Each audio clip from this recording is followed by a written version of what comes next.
बरसों से बंद चर्च के बाहर एक कुत्ता तेजी से भौंक रहा था। तभी अचानक उसके सामने एक साया लहराकर बाहर आया। उस साये को देखकर कुत्ते की आवाज उसके गले में ही बंद होकर रह गई। वो साया उसके आसपास लहरा रहा था। अचानक हवा में उस साये के साथ उड़ता हुआ वो कुत्ता उस चर्च के भीतर दाखिल हो गया। उसके भौंकने की आवाज अभी भी आ रही थी।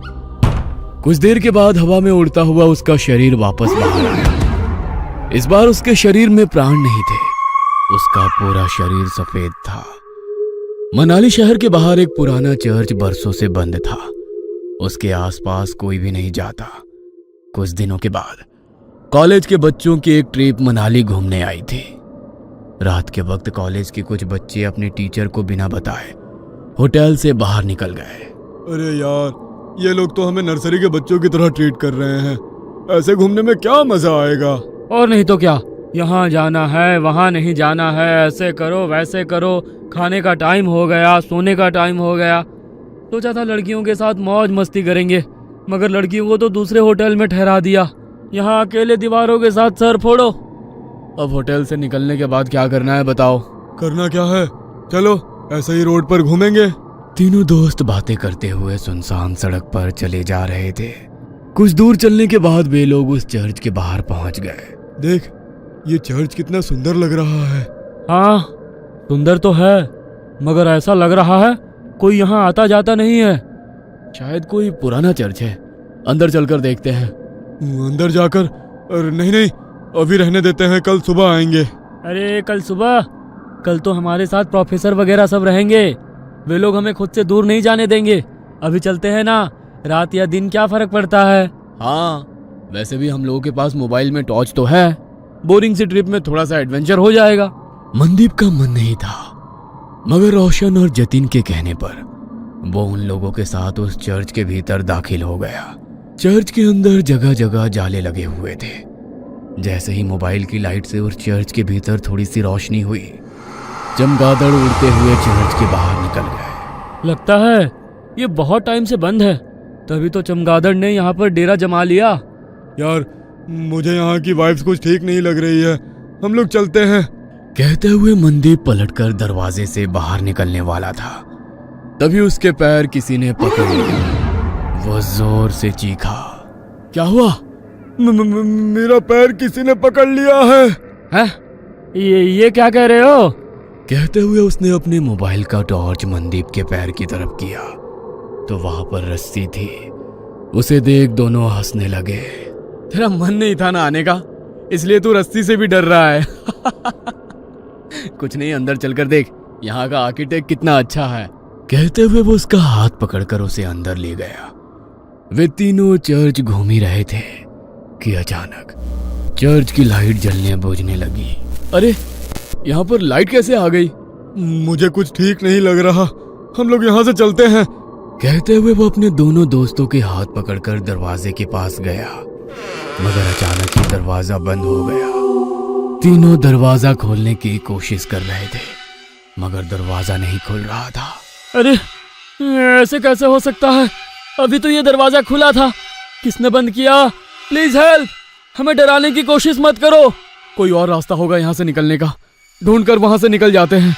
कहते हुए जतिन जैसे ही पलटा, दहशत के कारण उसकी आंखें फटी की फटी रह गई। उसने देखा उसके सामने एक नन खड़ी हुई थी। वो अपनी बड़ी बड़ी लाल आंखों से उन लोगों को घूरने लगी।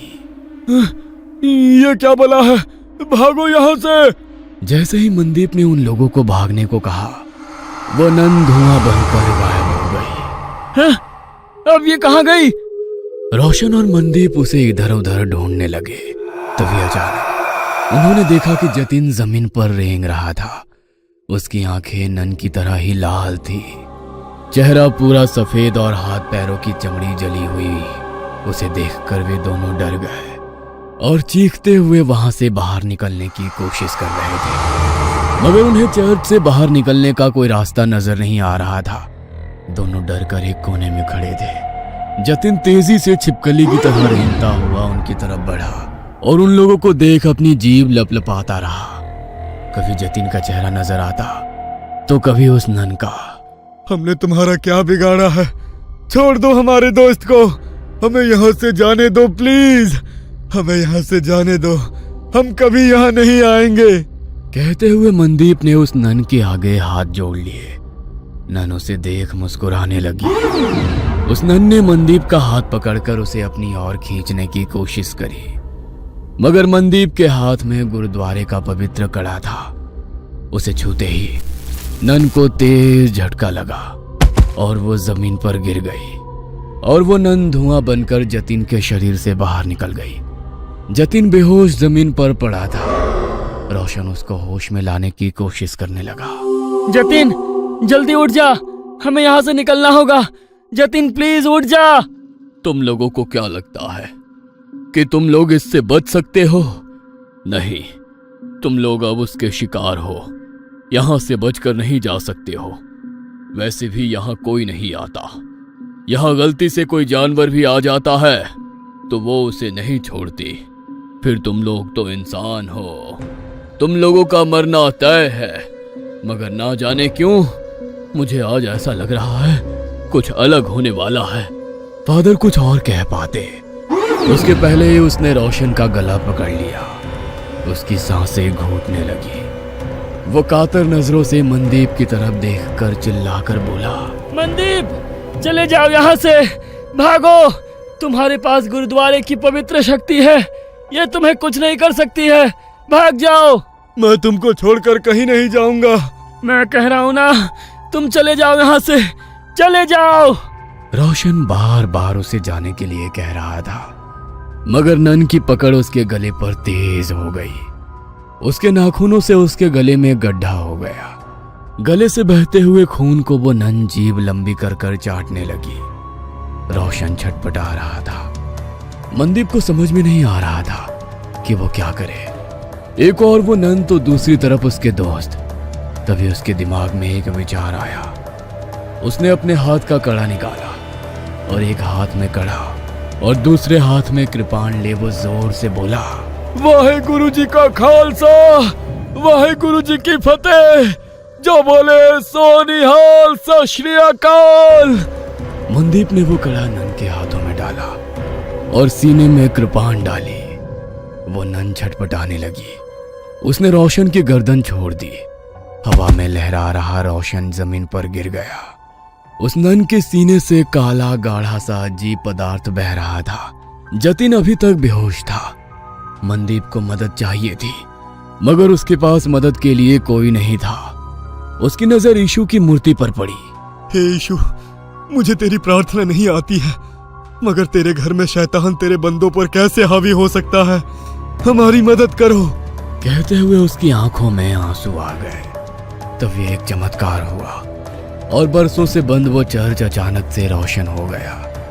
फादर ने दो नन को बुलाया। नन ने घायल रोशन और जतिन का इलाज शुरू किया। फिर फादर ने जैसे ही उस घायल नन की ओर देखा, होली वाटर डाल उसकी मुक्ति की प्रेयर करने लगे। देखते ही देखते वो नन की आत्मा यीशु की मूर्ति में समाहित हो गई। आज तुम्हारे साहस और सूझबूझ से बरसों से भटकती उस नन की आत्मा को मुक्ति मिल गई। God bless you my child. तुम्हारे दोस्त अब ठीक हैं।